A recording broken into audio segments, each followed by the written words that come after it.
Good Tuesday evening or Wednesday morning, whenever you're viewing this. Anthony Alpha here with you. NXT Gold Rush Week 2 review for you. And in an effort to keep this video a bit shorter, there's going to be a couple things that we're going to have to leave out. We're going to have to leave out some of the Evolve stuff that we saw tonight. We're going to have to leave out TNA. So basically, this Reacts video will primarily be focused on the continuing NXT exclusive storylines going on from week to week. And that's just a time thing. Again, I have no problem with the Gold Rush concept. It seemed like with the double taping, obviously this was taped last week. With the double taping, this show was more utilized to get, Evolve people involved, TNA storylines, and things like that.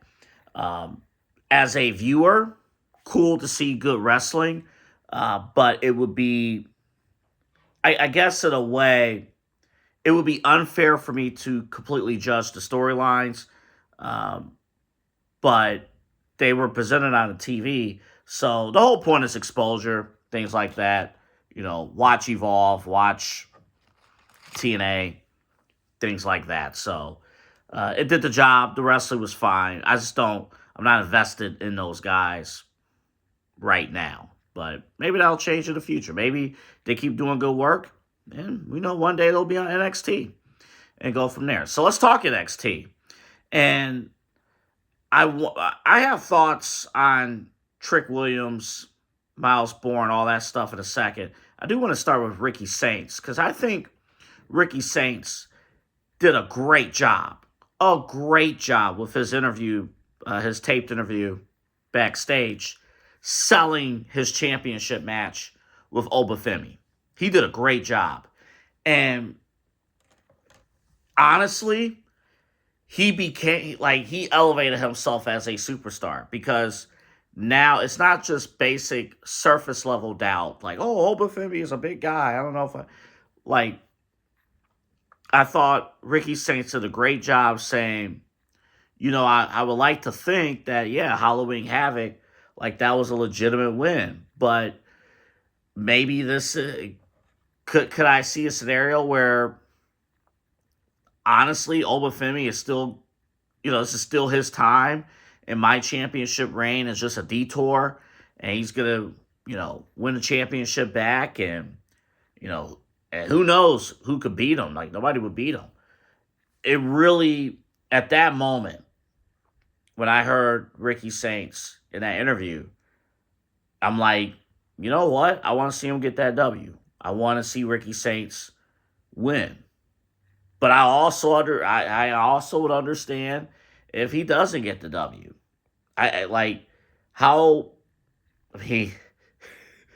do you book Obafemi to lose? How do you book him to lose? But on one end, it's like, how do you book Obafemi to lose? Ever. But then on the other shoulder, it's like, well, he needs to get to the main roster, but he can't get to the main roster if he wins. If he wins, he has to dominate NXT for another year. I'm conflicted. I know it's possible that he could win and basically get moved up, and you have to strip the NXT title. You can do all that. I don't think that's going to happen. I don't think they'll go down that path. I'll just say that.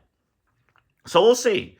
I'm intrigued by the build-up of that match, of that face-off. It seems like you want your championship matches to feel like it's a big deal. And I don't mean just a big deal like, oh, person A is facing person B for the title. This is the biggest match of my career. I mean, whoever wins this match, the entire show, the course of the show runs through your main event. As in, what the hell's going to happen with NXT if Oba wins? Or what's going to happen with NXT if Ricky Saints, fighting champion, if he somehow can pull it together? Because this will be a huge win for Ricky Saints he basically established that the first match, first match could have been a fluke. I have to win this one. So I thought that was a great job. I would put that up there a little bit with Cody from SmackDown on Friday, selling, you're given 90 seconds to sell the importance of your match. Cody did that with War Games on SmackDown. He ran out everybody on Paul Heyman's team in 90 seconds. He did the job. And here Ricky Saints sold tickets for his matchup against Obafemi. So I'm excited about that. Speaking of moving up, I know we've been saying for a while, like, I know it was a collective groan a little bit where, oh, Trick Williams is still on NXT. I really think this is it. There was no reason for Trick Williams to beat Myles Borne. I wasn't overly impressed with their match, but the right call was made. There is nothing else for Trick Williams to do in NXT. And I think now you're just, maybe from a business standpoint, you had Trick Williams fight on NXT Gold Rush, another big name in New York City to sell your show. So from a business standpoint, fine. I'll accept that. But I have to imagine this is it. This was his last appearance in NXT. Booker T dropped the line at the end of the match after really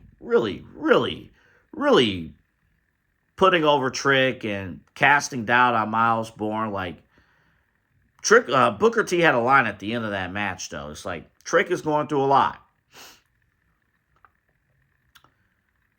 In the world of Trick Williams, losing to Myles Borne is kind of beneath him. That's worthy of, I need to step away. And stepping away means leaving NXT.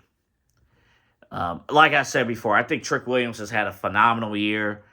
I know, we have not seen a good number of call-ups from NXT to the main roster this year. And I just have to trust that they're waiting to put Trick Williams in the right position. And I do think, get Trick off of television for a month. I don't think we see Trick Williams the rest of 2025. And, come 26, start of 26, he's on the main roster for SmackDown or Raw. I would put him on SmackDown personally. And I think that's where he's actually heading because his real-life girlfriend, Lash Legend, is on SmackDown. So I think that's where he would go. Considering that SmackDown is going to be 3 hours, you need more firepower. I think that's where Trick Williams goes. I would have liked, it would have spoiled things. I would have, since we're losing people in the Last Chance John Cena tournament, I would have liked for Trick Williams to have been one of the surprises in that tournament. Maybe a late entry. But they gave that this is a recording. I'm not going to give out who they gave it to, but it wasn't Trick. But I think Trick would have been fine in that spot.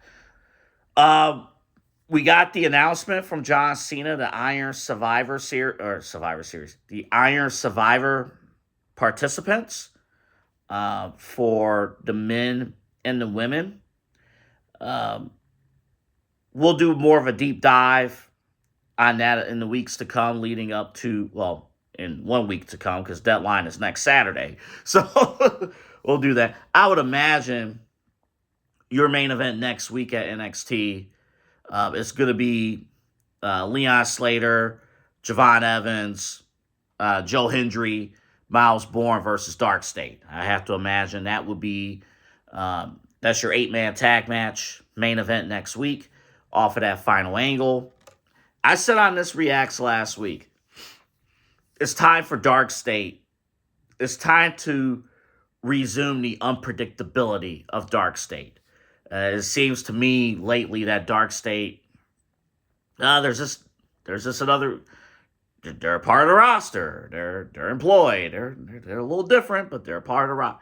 It's time to once again present Dark State um, as a dangerous threat in NXT, something that is way different.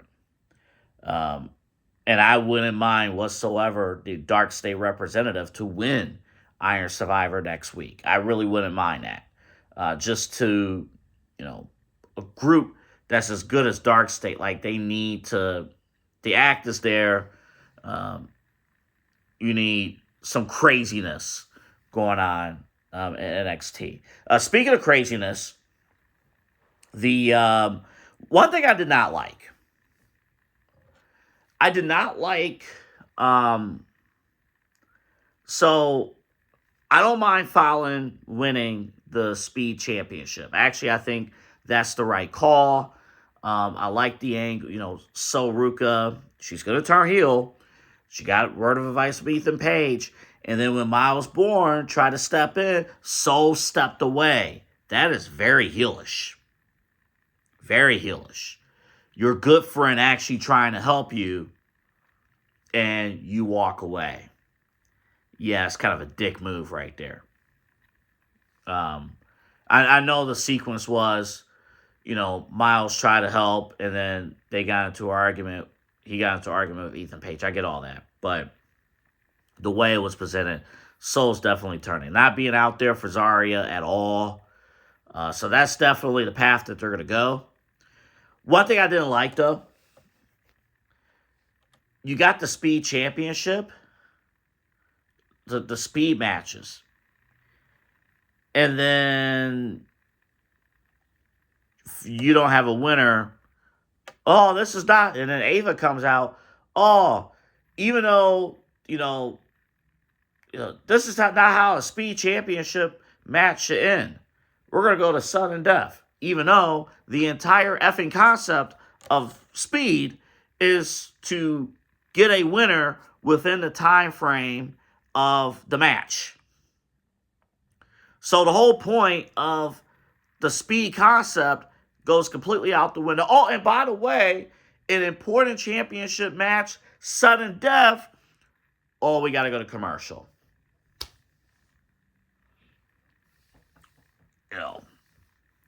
By the way, on our live show on Friday, we're gonna have a little discussion about some of these some of the timing of these commercials, because I really think, and I noticed especially on Raw last night, it seemed like there was more commercials than normal. I don't know what it was, but you can't get into the flow of these matches with there's 60 seconds of action, break. We're back for 3 minutes, break. Great move on the outside, break. So a match that's 15 to 20 minutes, you're only seeing 7 minutes, 6 minutes, 5 minutes of action. We're going to have a talk about that. But as far as the moves that were made, the right call, and now we're going to have to see. We're going to have to see what's next. So, as we put a bow to this Reacts, not a ton, not a super ton of storylines to really dive in. It's always tough with, double taping settings to, put all your eggs in one basket. And half the show anyway was, TNA. Oh, Kalania Jordan lost the title, the TNA Knockouts title. So that should probably in that run with her in TNA. She's done a good job as a heel. I want her to ramp it up a little bit as a heel. Ramp it up as an NXT heel. So hopefully her being back full-time in NXT will do that. But like I said before, half of the show did not involve full NXT storylines. So there you go. So, all right. That's going to do it. You guys have a great Thanksgiving. Great, enjoy this weekend. We will be on the air live Friday, Black Friday. Kyle and I in studio. We'll be live. We'll break down the War Games matches, and all the stuff that's going on the main roster. With War Games, with all the stuff going on with Raw and SmackDown. We'll have that for you live Friday morning. Again, you guys have a great Thanksgiving. I'm thankful, our whole team. We are all thankful that you guys watch our stuff, subscribe to Side Hustle Wrestling Podcast, Inside Edge Network. It's been a crazy year, and we're not done yet. We're not done yet. As we approach episode 99 on Friday, and of course, episode 100 right after. So, all right, you guys have a great week, a great Thanksgiving, and we'll talk to you Friday morning, Black Friday. Have a good one, everybody.